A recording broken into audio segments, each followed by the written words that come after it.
Good evening, VALPO. Sparked is back after an eventful spring break. Colin Luft here with the latest from the tech industry. Coming up later tonight, a preview of the 2019 Robotics Football Playoffs. Last year, your Crusaders took the championship. Will they be able to defend that title? And last week, we previewed the March 2nd SpaceX launch of the Falcon 9 Crew Dragon. Tonight, we look at what happened and what this means for the future of not only SpaceX, but space travel in general. And in tonight's Sparked Spotlight, we will produce a special musical demonstration using electricity and bananas. Well, we have a great show for you this evening that will definitely make you go bananas, and we wouldn't be the show keeping you up to date on the world of science, technology, and innovation without bringing you tonight's Fast Five. And with the packed show tonight, let's waste no time as we dive into the latest news from around the world.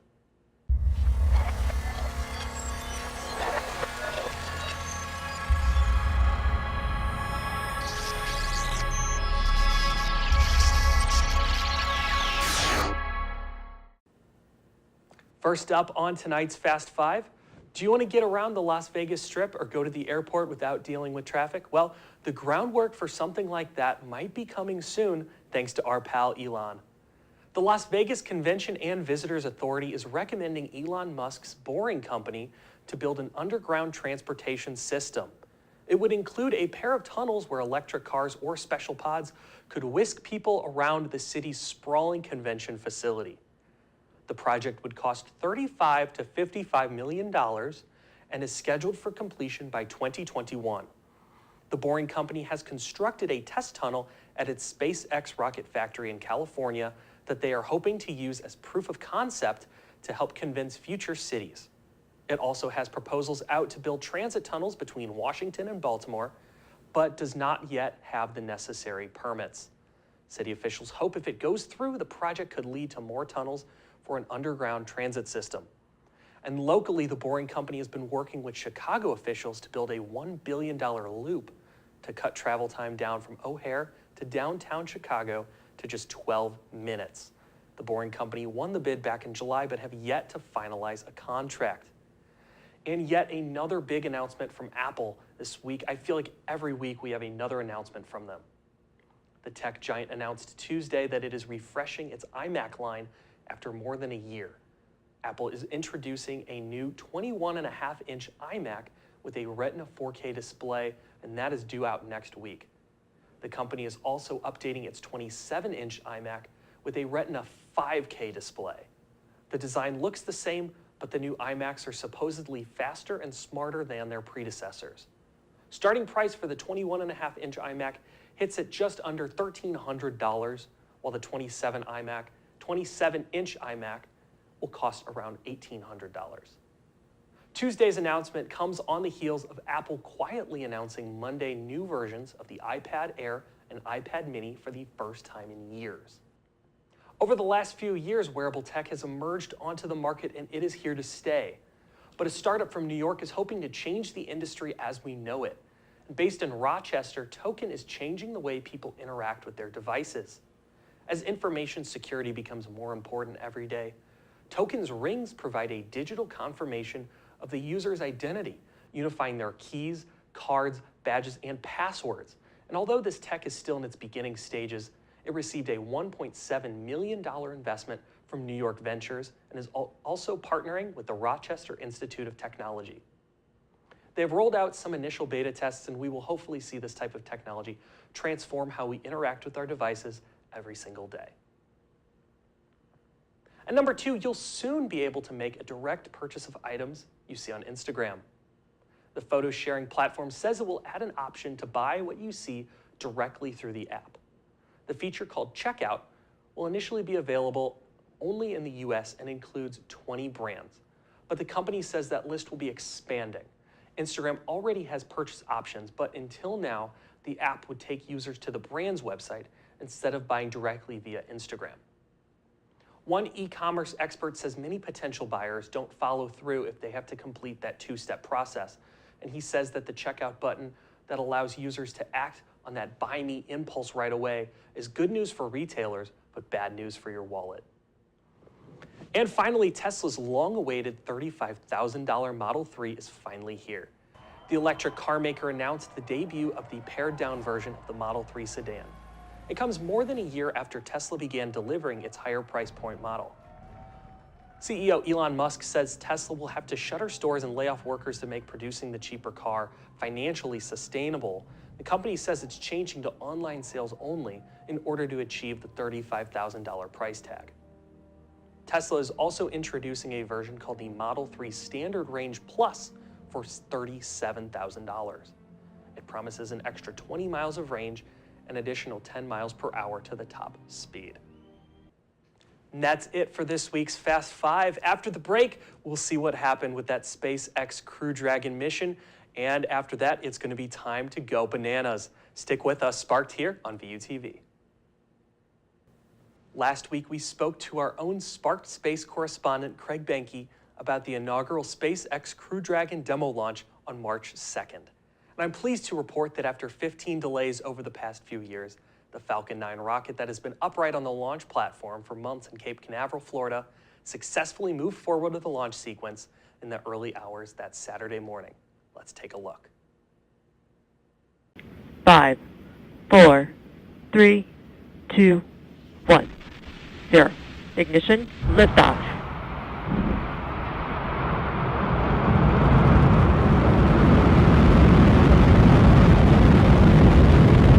Vehicle is pitching downrange.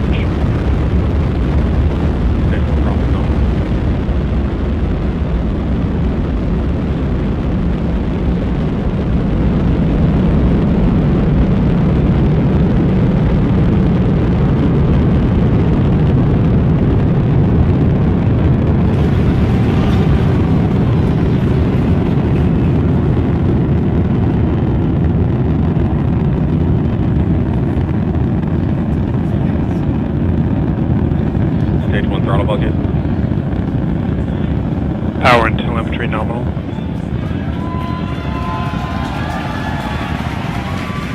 It's looking good on power. Temperatures are good. And stage 1 continues to come back nominally. And look over there on the left on your screen, you see that picture of Ripley and that zero-G indicator. Aboard the crew capsule seen here is a dummy named Ripley, named for the alien protagonist. It's not the first time SpaceX has sent up creative cargo. Many will remember the Falcon Heavy test launch in February 2018 that sent a Tesla Roadster with Starman into orbit. Ripley was fitted with sensors to record everything an astronaut would experience. And here we see the Crew Dragon docking with the International Space Station the next day, dropping off about 400 pounds of supplies before flying back home about 5 days later before the much-awaited landing test. And we have motion. You see Dragon physically separating from the International Space Station, 1:32 a.m. Central Time. The International Space Station, 253 statute miles over Sedan. Then SpaceX's Crew Dragon capped off its historic first test flight, arriving back home after spending 6 days in space. This is the Crew Dragon as it successfully splashed down in the Atlantic Ocean early in the morning. You can hear the cheers from SpaceX's mission control in Hawthorne, California when it happened just hours earlier. The capsule unlatched from the space station to wrap up its historic 6-day test flight. Return to planet Earth. It is now back home, and you can see on your screen our 2 fast boats racing out to the capsule, now in recovery. That splashdown came right on time, 5:45 a.m. Pacific, 8:45 a.m. over on the East Coast. The teams that have been ready and waiting, they were staged just a few nautical miles away. They're going to start moving in now. You can see those 2 fast approach boats already speeding their way towards the capsule.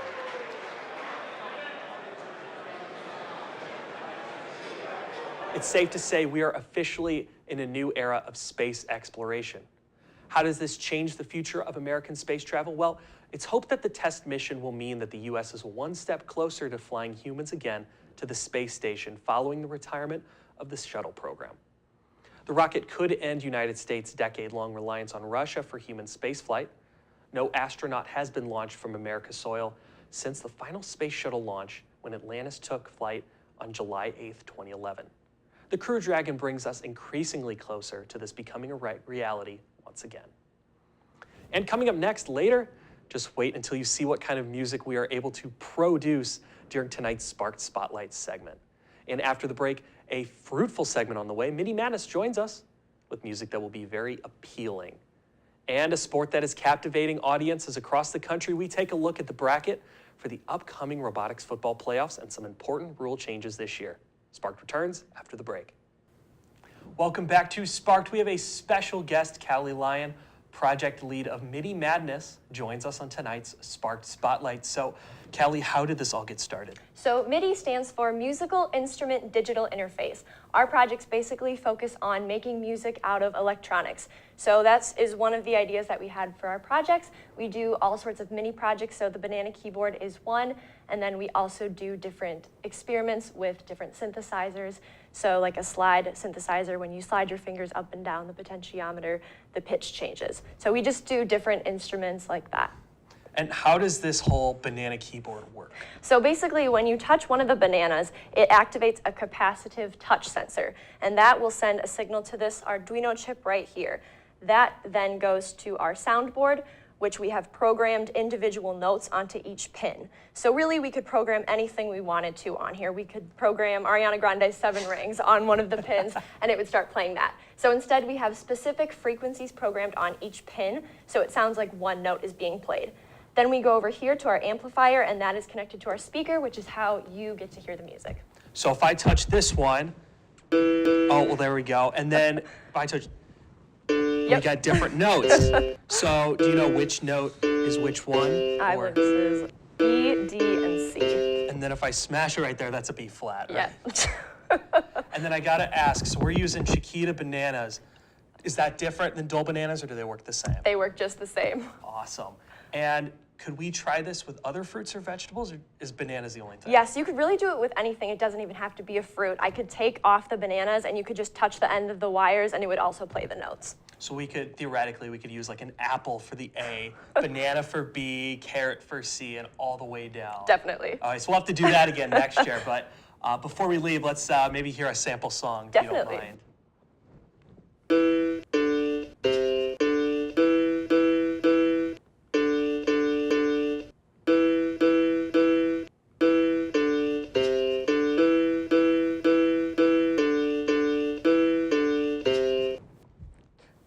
Mary Had a Little Lamb.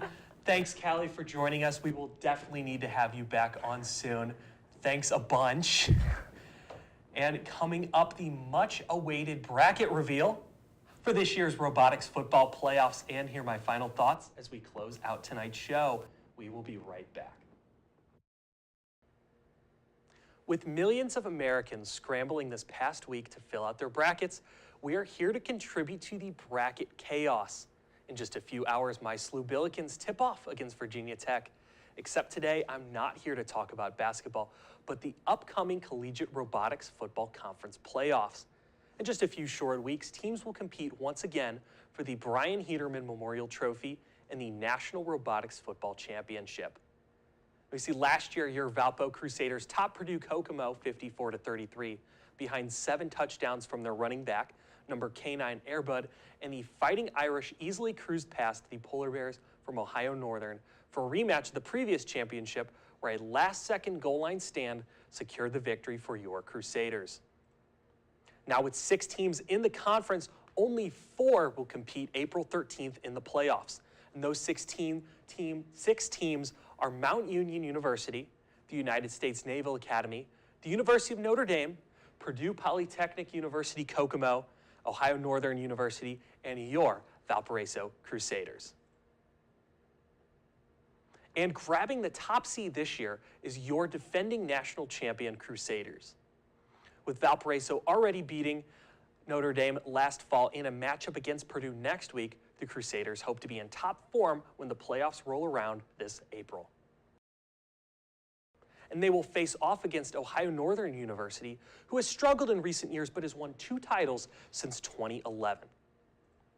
In the bottom half, we see Notre Dame grabbing the 2 seed and facing off against Purdue Kokomo, leaving out Mount Union University and the Naval Academy. Both teams are expected to participate in this year's combine competition, where the Naval Academy pulled off a surprise upset victory in 2018. This year, we will see how teams adjust to the latest rule changes. The biggest one seeing the width of the playing surface tightened by 10 feet. Last year, VALPO running back Airbud and Notre Dame running back Terabyte dominated play with wide sweeping runs like you see here, but this year teams will need to adjust and focus on using the middle of the field. No matter what happens, it is always exciting when the robots face off in April. Make sure to keep tuning into Sparked, where we will keep you updated on the latest from the Collegiate Robotic Football Conference. And sticking with robots, find out how one is helping one high school student attend classes. This is Sparked on VUTV. Stick with us.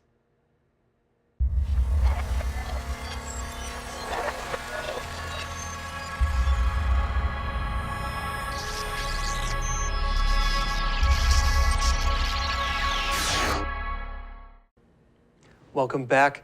A high school student with disabilities is happy to be back in school with the help of some new technology. As Dave Sess reports, the teen uses a robot from Ohio State University to attend classes from home. I'm excited to graduate and get my high school diploma. Jimmy Humphreys rolls confidently to class at Brookfield. This is his second week using assistive technology to be in school while he's actually at home. I actually use a Xbox 360 wired controller to drive it. It's affectionately called the Jimmy Bot. It's really just an iPad on a Segway, known as the Double. Brookfield got it for free from Ohio State University. People pop their head in front of him and, "Hi, how you doing?" And he says hi back, and just nothing that he could ever experience if he were still at home. What about 13? The device allows Jimmy to join the classroom and participate in real time. He can talk with the teacher, other students, and take part just as if he were physically in the room. Jimmy is a junior, and he's the first Ohio high school student to roll into class with a virtual presence. It brings him back into the school. He gets to participate with his peers and get an education that he deserves. Home instruction was the only other option. Humphreys has multiple disabilities, including visual impairment.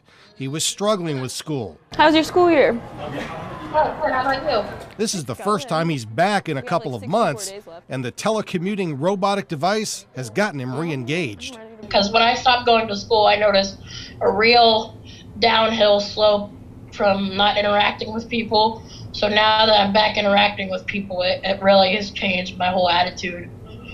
And in case you were wondering, the battery on the robot lasts all day, and since there are no stairs at the school, it has no problems getting around. What an amazing story. And around campus, some students from VALPO Robotics competed in the Midwest Robotics Design Competition, or MRDC, over spring break. The team brought 4 robots to the competition at University of Illinois in Champaign. Each of the robots were seated in the top half of all the teams going into the final day. Parker got eliminated in the first round. In the quarterfinals, Overlord lost. Marvin made it to the semifinals before he was eliminated, and Ernie managed to make it to the finals and got 4th overall. Congratulations to the MRDC team for all their hard work this year. And it's time once again for the quote of the day, but today, instead of a quote, we have a joke sent in by one of our viewers on Twitter, and that's in honor of last week's theme of space. Today's joke of the day: how do astronauts organize their parties? They plan it. Coming up in just a few weeks, Sunday, April 14th, is the annual VALPO STEM Fair. This year held from 11 a.m. to 2 p.m. in the Union Ballrooms. All are welcome. Want to suggest a quote of the day for us? Reach out to us on social media at VALPO VUTV on Twitter, and while you're at it, be sure to hit that follow button and let us know what type of fruit or vegetable you'd like to see us play music with next. Like us on Facebook for more exclusive content from VUTV, and follow us on Instagram for a look at behind the scenes here at the award-winning Channel 15. Check us out online at our revamped website, valpovutv.org, for full episodes on demand of all our exciting programs here at VUTV. And thanks for joining us this Friday evening. I hope you learned something new tonight. I'm Colin Luft, and this has been VUTV Sparked. Sparked is the show keeping you up to date on everything in the world of science, technology, and innovation. We will see you again next time. Thanks for watching.